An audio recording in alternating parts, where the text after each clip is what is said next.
In this video, I'm going to remove virtually every shred of hoof horn from the sole of this cow's foot. So this cow was exceptionally lame, and very early on in this trim you'll see a huge telltale sign of what the problem is. That's right, that little black dot of death. It's a telltale sign that her whole corium is infected and there's an abscess lurking beneath. And if I brush this interdigital skin, you can see it weeping. But when we slice through it with a knife, everything becomes much more obvious. The inflammation within this hoof capsule will be excruciating for this cow, which is why she is so lame.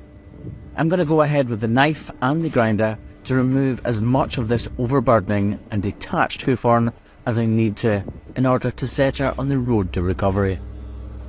This black dot is often an indicator that there's a pocket of pressurised pus lurking beneath. And on this occasion, that is exactly the case. I now know that the entire solar region has been compromised and what I need to do about it.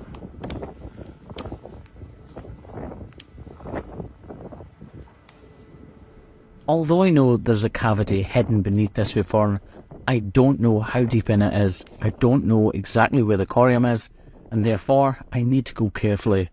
Once I've found that point with the knife, I then know how far in I can work with the grinder, and I use that to speed up this process to have the cow in the crush for as little time as possible.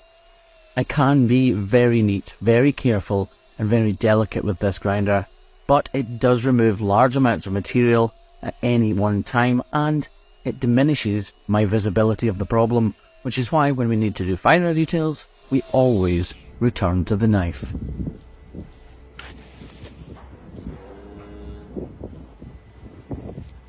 I use the hook at the end of the blade of my knife and cut in circular motions so that I'm pulling the hoof horn away from the corium beneath. I need to make sure I don't insult or cut into that corium at all costs, although admittedly it's not always possible. Take notice at how I place the hook of my knife in tight against the corium, the layer I don't want to cut into, and then peel around and away from that area.